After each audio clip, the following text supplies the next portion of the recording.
ऑनशेप में किसी भी प्रोजेक्ट को स्टार्ट करने की पहली स्टेप है क्रिएट टैब पर जाकर डॉक्यूमेंट क्रिएट करना। डॉक्यूमेंट क्रिएट करने से पहले हमें डॉक्यूमेंट नेम स्पेसिफाई करना है। मैं टाटा नेक्सॉन की सरफेस मॉडलिंग करने वाला हूं, इसलिए मैंने डॉक्यूमेंट को टाटा नेक्सॉन रीनेम किया। फिर क्रिएट पब्लिक डॉक्यूमेंट पर क्लिक करना है और हमारा वर्कस्पेस लोड हो जाएगा, जिसमें हमें पाथ स्टूडियो और असेंबली जैसे टैब्स ऑलरेडी अवेलेबल किए गए हैं।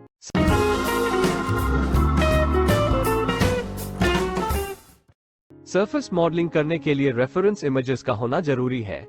इंटरनेट से हम किसी भी व्हीकल की ब्लूप्रिंट इमेजेस डाउनलोड कर सकते हैं। मैंने नेक्सॉन की इमेजेस डाउनलोड कर रखी है। इमेजेस को इंपोर्ट करने के लिए बॉटम लेफ्ट कॉर्नर में प्लस आइकॉन पर क्लिक करके इंपोर्ट की हेल्प से फाइल्स में से इमेजेस सेलेक्ट करनी है और उनका इंपोर्टिंग स्टार्ट हो जाएगा। मेरी स्क्रीन पर आपको मेरी फाइल्स और फोल्डर्स नहीं दिखाई देंगे, पर आप जैसे ही इंपोर्ट पर क्लिक करोगे आपकी फाइल्स ओपन हो जाएगी। स्क्रीन की राइट साइड में हमें इंपोर्ट का स्टेटस शो हो रहा है। अपलोड कंप्लीट होते ही नीचे टैब्स ऐड हो जाएंगे।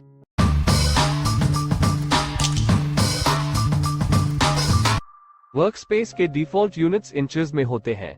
यूनिट्स को चेंज करने के लिए हमें डॉक्यूमेंट नेम के पास वाले मेन्यू में जाकर वर्कस्पेस यूनिट्स पर क्लिक करना है।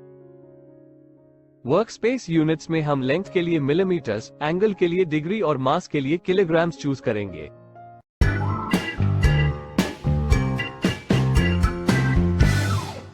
हमारे पास व्हीकल की फ्रंट व्यू और रियर व्यू की इंपोर्टेड इमेजेस है। स्केच प्लेन्स क्रिएट करने के लिए हम फ्रंट प्लेन को पैरेलल प्लेन इंसर्ट करेंगे।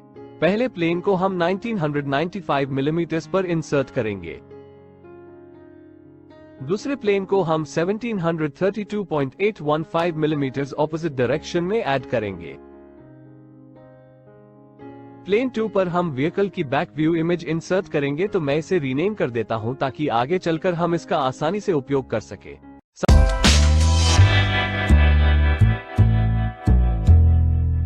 सबसे पहले हम बैक व्यू इमेज इंसर्ट करेंगे, तो मैं बैक प्लेन को एज ए स्केच सेलेक्ट कर रहा हूं। स्केच टूल्स में इंसर्ट इमेज नाम का एक फीचर है। इसे यूज करके हम इंपोर्ट की हुई इमेजेस को स्केच में ऐड कर सकते हैं। हम बैक व्यू इमेज को चूज करेंगे, फिर हमें इमेज रेक्टेंगल ड्रॉ करना है और उसके अंदर इमेज इंसर्ट हो जाएगी। ब्लूप्रिंट्स के अनुसार व्हीकल की ट्रैक विड्थ 1860 मिलीमीटर्स है, तो हमने भी उसे 1860 ही रखा है। टॉप सरफेस से सेंटर तक के डिस्टेंस को 771.35 रखा है। सेंटर पॉइंट और साइड फेस के बीच के डिस्टेंस को स्पेसिफाई करके हमने इमेज को एग्जैक्टली सेंटर पोजीशन में लाया। अब ये स्केच सेव किया। अगला स्केच हम प्लेन 1 पर बनाएंगे। स्केच 1 को थोड़ी देर के लिए हाइड करते हैं। ठीक पिछले स्केच की तरह इंसर्ट इमेज को यूज करके हम फ्रंट व्यू इमेज इंसर्ट करेंगे। इसको भी सेम डायमेंशंस ऐड करेंगे और स्केच सेव करेंगे। व्हीकल की साइड व्यू इमेज इंपोर्ट करना अभी बाकी है, तो मैं उसे इंपोर्ट कर लेता हूं। स्केच 2 को हम अभी यूज नहीं करेंगे, तो हम उसे हाइड करेंगे। व्हीकल की साइड व्यू इमेज जो हमने इंपोर्ट की उसे हम राइट प्लेन में इंसर्ट करेंगे। पहले तो हम राइट प्लेन पर न्यू स्केच क्रिएट करेंगे, फिर इंपोर्ट इमेज फीचर से साइड व्यू इमेज को इंसर्ट करेंगे। अब हमें स्केच 1 और 2 की जरूरत पड़ेगी, इसलिए मैं उन्हें अनहाइड कर रहा हूं। स्क्रीन को जूम आउट करने के बाद आप देख सकते हैं कि हमारी साइड व्यू इमेज बहुत छोटी है। इमेज की साइज बढ़ाने के लिए मैं उसे डायमेंशंस दे रहा हूं। व्हीकल की ओवरऑल लेंथ हमने 3227.815 मिलीमीटर्स रखी है। इस इमेज को हमने स्केच 2 के वर्टेक्स के साथ कोइंसिडेंट किया, पर आप स्क्रीन पे देख सकते हैं कि स्केच 1 और साइड व्यू इमेज कोइंसिडेंट नहीं है, इसलिए मैं कोइंसिडेंट ऑपरेशन को अनडू करता हूं। अब मैं वर्टिकल डायमेंशन स्पेसिफाई कर रहा हूं। जैसे ही मैंने डायमेंशन दिया, पूरा स्केच रेड हो गया। इसके पीछे ये रीजन है कि हमारा स्केच एक इमेज है जिसका लेंथ टू हाइट यानी एस्पेक्ट रेशियो कांस्टेंट होता है। जब हमने लेंथ स्पेसिफाई की तब उसकी हाइट भी डिफाइन हो गई और फिर हाइट की डायमेंशन चेंज करके हमने स्केच को ओवर डिफाइन कर दिया। अब मैं बैकप्लेन के ओरिजिन से डिस्टेंस को एडिट करूंगा। स्केच 2 और 3 को कोइंसिडेंट किया, फिर ओरिजिन से साइड व्यू की एज तक का डिस्टेंस मेजर किया और बैकप्लेन के फ्रंट प्लेन से ऑफसेट डिस्टेंस को एडिट किया। अब आप स्क्रीन पर तीनों स्केचेस को कोइंसिडेंट देख सकते हो। साइड व्यू इमेज का बेस अभी तक मैच नहीं हुआ है, उसे मैच करने के लिए मैं लेंथ को डिलीट कर रहा हूं। अब मैंने इमेज की हाइट को ड्रैग करके इंक्रीज किया। इससे हाइट तो इक्वल हो गई पर बैक प्लेन इमेज और राइट व्यू इमेज मिसमैच हो गई। फीचर्स में जाकर बैक प्लेन का फ्रंट प्लेन से ऑफसेट डिस्टेंस फिर से एडिट किया। हम फ्रंट प्लेन के बेस पर एक प्लेन ऐड करेंगे। हम स्केच 3 की सेंटर लाइन और एंड पॉइंट की हेल्प से पॉइंट नॉर्मल प्लेन इंसर्ट करेंगे। प्लेन के एंड पॉइंट्स को ड्रैग करके हम उसकी साइज बढ़ाएंगे। इस प्लेन पे न्यू स्केच क्रिएट करेंगे, फिर बाकी स्केचेस को हाइड करेंगे। इंसर्ट इमेज को यूज करके हम इमेज को स्केच में ऐड करेंगे। इमेज को कॉन्स्ट्रेंट करने के लिए हमें बाकी स्केचेस को शो करना पड़ेगा। व्हीकल के ट्रैक विड्थ इतनी यानी 1860 मिलीमीटर की हाइट हम इमेज को देंगे। इमेज को ड्रैग करके हम उसे सेंटर पोजीशन में फिक्स करेंगे और स्केच सेव करेंगे।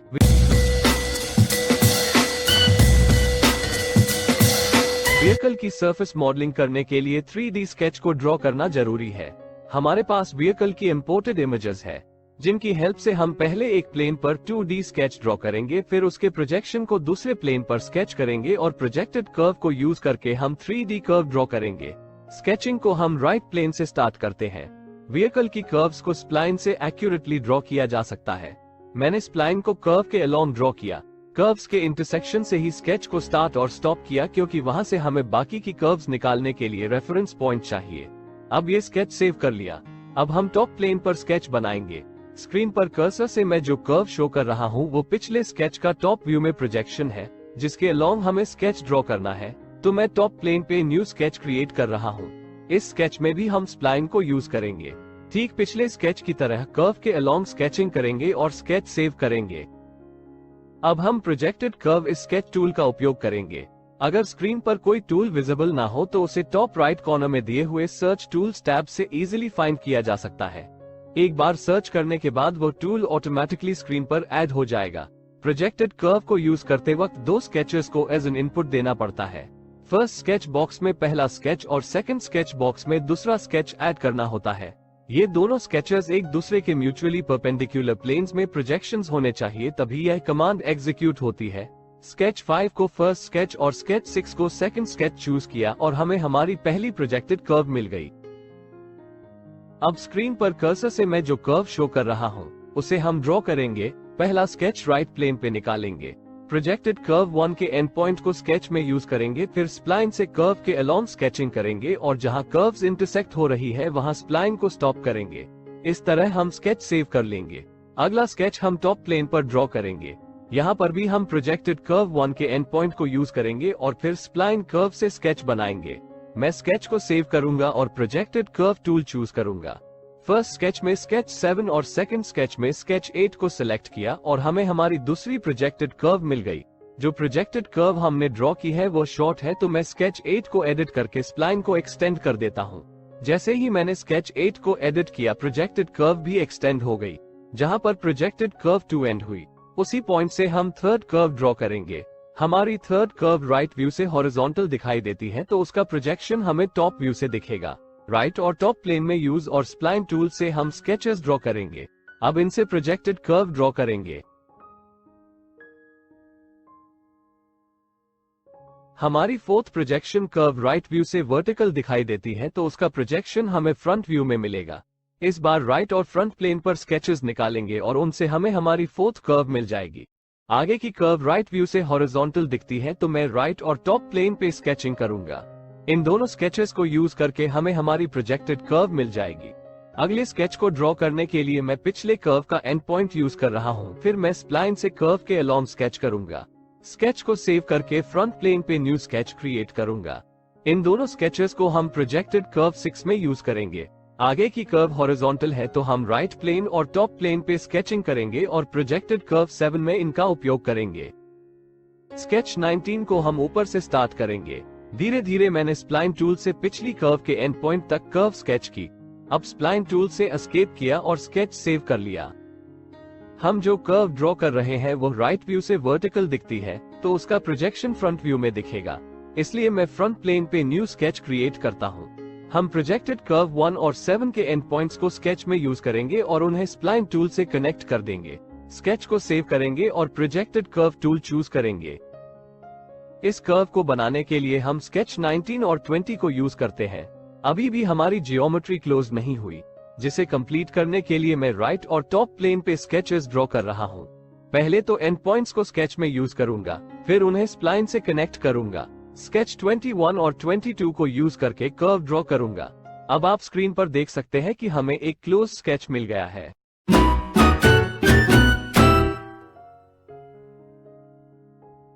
इस 3D स्केच से सरफेस क्रिएट करने के लिए फिल टूल को यूज किया जाता है, जिसमें हमें एजेस को एज इनपुट देना होगा। इन एजेस से एक क्लोज रीजन बनना चाहिए, तभी यह कमांड एग्जीक्यूट होगी। जैसे कि आप स्क्रीन पर देख सकते हो, मैं एक एक करके सभी एजेस को सिलेक्ट कर रहा हूं। जब मैं एज सिलेक्ट करता हूं तब उसका एंड पॉइंट ऑटोमेटिकली रेड हो जाएगा, विच मीन्स हमें आगे की एज सिलेक्ट करनी है क्योंकि रीजन क्लोज नहीं है।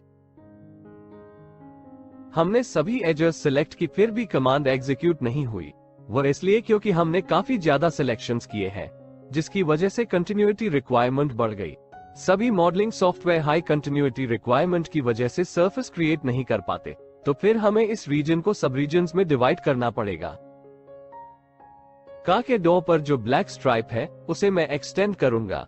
राइट प्लेन पर स्केच बनाया, जिसमें यूज और स्प्लाइन टूल्स का उपयोग किया। इसके प्रोजेक्शन को टॉप प्लेन पे ड्रॉ किया और प्रोजेक्टेड कर्व बनाए, पर जैसा कि आप स्क्रीन पर देख सकते हो, कर्व अभी इंटरसेक्ट नहीं हुई। कर्व को इंटरसेक्ट करने के लिए हम 3D फिट स्प्लाइन का उपयोग करेंगे। इस ऑपरेशन के बाद हमें एक क्लोज रेक्टेंगल मिल जाएगा। रेक्टेंगल की एजेस को सिलेक्ट करके हम उसमें फिल टूल से मटेरियल ऐड कर देंगे। सरफेस कंटिन्यूटी रिक्वायरमेंट को कम करने के लिए मैं का के डॉ को 2 रीजन्स में स्प्लिट कर रहा हूं। मैंने दोनों वर्टिकल कर्व्स के सेंटर्स को एक कर्व से ज्वाइन किया है। का के डॉ पर जो ब्लैक स्ट्राइप है उसकी ऊपरी एज को भी थोड़ा एक्सटेंड किया और फिर फिल टूल को यूज करते हुए सारे सब रीजन्स भर दिए। प्रोजेक्टेड कर्व्स की हेल्प से स्ट्राइप की आउटर लाइन स्केच में ऐड की और उसे फिल कर दिया। स्ट्राइप का कलर ओरिजिनल यानी ब्लैक ही रखा है। अब हम पिछले डॉ की आउटर एजेस को स्केच में ड्रॉ कर रहे हैं। Similar to the first case, यहाँ पर भी हम सरफेस कंटिन्यूटी रिक्वायरमेंट के चलते सिर्फ एक फिल में मटेरियल ऐड नहीं कर सकते, हमें यहाँ पर भी सब रीजन्स क्रिएट करने पड़ेंगे। मैं वर्टिकल कर्व्स के मिड पॉइंट्स को 3D स्प्लाइन से कनेक्ट कर रहा हूँ, जिससे हमें आसानी से सब रीजन्स मिल जाएंगे। आगे वाले डॉ का निचला सरफेस प्लेन नहीं दिख रहा, इसकी वजह वो कर्व है जो हमने स्प्लाइन से ड्रॉ की थी। इन सरफेसेस को ठीक करने के लिए मैं अभी इन्हें डिलीट कर देता हूँ। इस प्रोजेक्टेड कर्व को डिलीट करके वहाँ एक स्ट्रेट लाइन ड्रॉ करूंगा। इसके बाद इस कर्व के दोनों तरफ सरफेसेस फिल किए। जैसे कि आप स्क्रीन पर देख सकते हो, अब ये सरफेसेस प्लेन है। सरफेसेस को फिर से क्रिएट करते वक्त पीछे वाले डॉ को डिवाइड करने वाली कर्व डिलीट हो गई, उसे हम फिर से क्रिएट करेंगे। कभी कभी सरफेस कंटिन्यूटी की प्रॉब्लम हमारी प्रोजेक्टाइल कर्व्स के डिसकंटिन्यूअस नेचर के कारण क्रिएट होती है। 3D फिट स्प्लाइन कर्व्स को हम अगर एज एन ऑल्टरनेटिव यूज करेंगे तो ये प्रॉब्लम सॉल्व हो जाएगी। अब मैं स्क्रीन पर 4 पॉइंट्स को 3D स्प्लाइन से कनेक्ट करके स्केच बना रहा हूँ। हम प्रोजेक्टाइल कर्व की जगह उनके एंड पॉइंट्स से बनी हुई 3D स्प्लाइन को फिल टूल में यूज करेंगे। अब आप स्क्रीन पर देख सकते हो कि कमांड एग्जीक्यूट हो चुकी है। आगे हम नीचे वाला रेक्टेंगुलर सेक्शन ड्रॉ करेंगे, जिसके लिए हम ब्लैक स्ट्राइप की बेस एज को एक्सटेंड करेंगे और उस रीजन को मटेरियल से फिल कर देंगे। जिस प्रकार हमने आगे के दूर का सरफेस क्रिएट किया, उसी प्रोसेस को हम पिछले दूर के लिए रिपीट करेंगे। इसके बाद मैं का के फेंडर को ड्रॉ करूंगा। जब हमें एक क्लोज रीजन मिल जाएगा, तब हम फिल टूल को यूज कर सकेंगे। जिन जगहों पर हमारी कंटिन्यूटी मेंटेन नहीं हो रही, वहां पर हमें 3D फिट स्प्लाइन से कंटिन्यूअस कर्व्स ऐड करनी है। जैसे कि मैंने पहले भी कहा कि ऐसा करने से हम बिना मल्टीपल सब रीजन्स को बनाए मटेरियल फिल कर पाएंगे। इन्हीं मेथडोलॉजीज को फॉलो करते हुए मैंने का के हाफ पोर्शन का सरफेस क्रिएट किया। का बोनेट और रेयर की सरफेसेस बनाते समय तीनों स्केचेस को समझने के बाद ही स्केचेस बनाने जरूरी है, वरना आपका स्केच गलत भी बन सकता है। हमारे द्वारा इंपोर्ट की गई इमेजेस के प्रोपोर्शंस एग्जैक्टली सेम नहीं है, तो मैंने स्केचेस में थोड़ा इंटरपोलेशन किया। सिर्फ टायर्स और मिरर्स को छोड़कर बाकी सभी पार्ट के सरफेसेस रेडी है।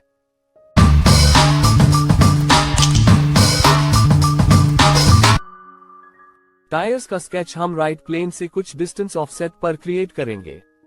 ट्यूब और रिम को बनाने के लिए हमने कुछ सर्कल्स ड्रॉ किए हैं।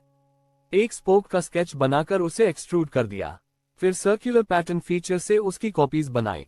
अब रिम को भी एक्सट्रूड करके स्पोक्स के साथ बुलियन कर रहा हूं, जिससे उनका यूनियन यानी सिंगल पार्ट बन जाएगा। उसके बाद ट्यूब को भी एक्सट्रूड किया। स्पोक्स का लुक बेटर करने के लिए एजेस पर फिलेट्स डाल रहा हूं। टायर को और रियलिस्टिक करने के लिए स्पोक्स के बीच में जो ओपन स्पेस है उसे कुछ हद तक फिल कर दिया है। रेयर टायर अब रेडी है। लिनियर पैटर्न फीचर को यूज करके हम उसे फ्रंट में कॉपी करेंगे। दोनों टायर्स के सेंटर्स को कनेक्ट करने वाली लाइन या फिर एंड पॉइंट्स को सेलेक्ट करके यह कमांड एग्जीक्यूट होती है। मैंने लाइन और लेंथ को स्पेसिफाई करके इसे पूरा किया है। डायरेक्शन सही है या नहीं यह आप प्रीव्यू में देख सकते हो और एरो पर क्लिक करके चाहो तो उसे ऑपोजिट भी कर सकते हो, जैसे कि मैंने अब किया। अब राइट साइड के दोनों टायर्स बन चुके हैं। मिरर फीचर के माध्यम से इन टायर्स को हम लेफ्ट साइड पर कॉपी कर लेंगे। अब हमारी कार ऑलमोस्ट कंप्लीट दिखाई दे रही है।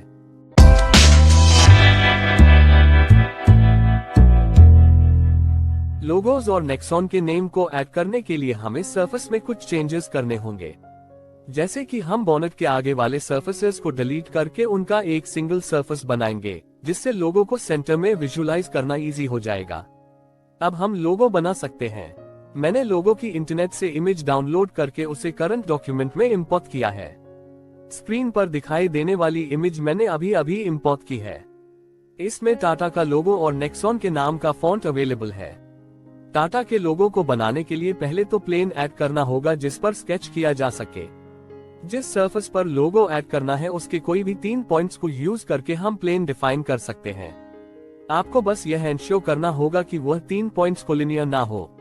प्लेन ऐड करने का एक दूसरा इजी ऑप्शन भी है, जो है offset from a predefined plane, जिसमें हम किसी भी रेफरेंस प्लेन को यूज करके कुछ डिस्टेंस पर पैरेलल प्लेन ऐड कर सकते हैं। मैंने फ्रंट प्लेन से कुछ ऑफसेट पर एक प्लेन ऐड किया जो लोगो के बेस सरफेस को टेंजेंशियली टच कर रहा है। अब इस प्लेन पर हम एक स्केच बनाएंगे जिसमें हम उस लोगो की इमेज को इंसर्ट करेंगे। इमेज के स्केल को कुछ इस तरह एडजस्ट करना है जिससे लोगो सरफेस के सेंटर पर आ जाए। स्प्लाइन टूल का उपयोग करके मैं स्केच क्रिएट कर रहा हूँ। स्केच की आउटर बाउंड्री से हम एक एलिप्टिकल डिस्क एक्सट्रूड करेंगे जिससे हमें बेस मिल जाएगा। इसी डिस्क के ऊपर से टाटा का लोगो एक्सट्रूड किया है और कुछ अपीयरेंसेस एडिट किए हैं।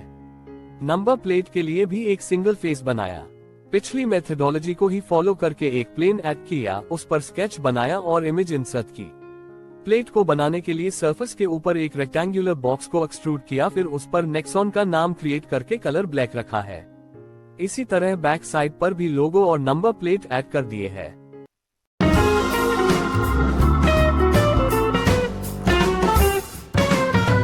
मिरर को बनाने के लिए हम पहले एक डिस्क को सरफेस के ऊपर एक्सट्रूड करेंगे। यह डिस्क हमारे लिए एज ए रेफरेंस काम करेगी। हम फ्रंट प्लेन से स्केच स्टार्ट करेंगे। डिस्क के आउटर फेस के प्रोजेक्शन को स्केच में यूज करेंगे। अब हम फ्रंट और टॉप स्केच बनाकर प्रोजेक्टेड कर्व्स बनाएंगे। थोड़ी देर के लिए हम राइट व्यू को इग्नोर कर रहे हैं। जब हमारे फ्रंट और टॉप के प्रोजेक्शंस का के स्केचेस से मैच करेंगे तब हम राइट प्लेन पर स्केच करेंगे। जैसा कि आप स्क्रीन पर देख सकते हो, हमारी फ्रंट और टॉप प्रोजेक्शंस तो सही है पर राइट व्यू के प्रोजेक्शंस सही नहीं है। इसे रेक्टिफाई करने के लिए हम राइट प्लेन को as a primary plane consider करेंगे और टॉप एंड फ्रंट प्लेन को सेकेंडरी प्लेन्स अस्यूम करके प्रोजेक्टेड कर्व्स ड्रॉ करेंगे। हम का के राइट स्केच से डिविएट होने वाली कर्व्स को रिमूव करेंगे। फ्रंट, टॉप और राइट व्यू में जो कर्व्स का से मैच करेगी उनसे ही हम सरफेसेस ऐड कर देंगे। मिरर को का से अटैच करने के लिए और उसे सपोर्ट देने के लिए हम डिस्क पर एक रेक्टेंगल स्केच करेंगे। इस रेक्टेंगल को लॉफ्ट फीचर से मिरर को कनेक्ट कर दिया है। अब इस सपोर्ट स्ट्रक्चर, डिस्क और मिरर को हम लेफ्ट साइड में मिरर टूल से कॉपी कर देंगे। मैंने का के फ्लो को भी फिल टूल से क्रिएट कर दिया है। हमने टायर्स, लोगोज और मिरर के सपोर्टिंग स्ट्रक्चर को बनाने के लिए सॉलिड मॉडलिंग यूज की है। इसी प्रकार हमारी कार की मॉडलिंग कंप्लीट हुई।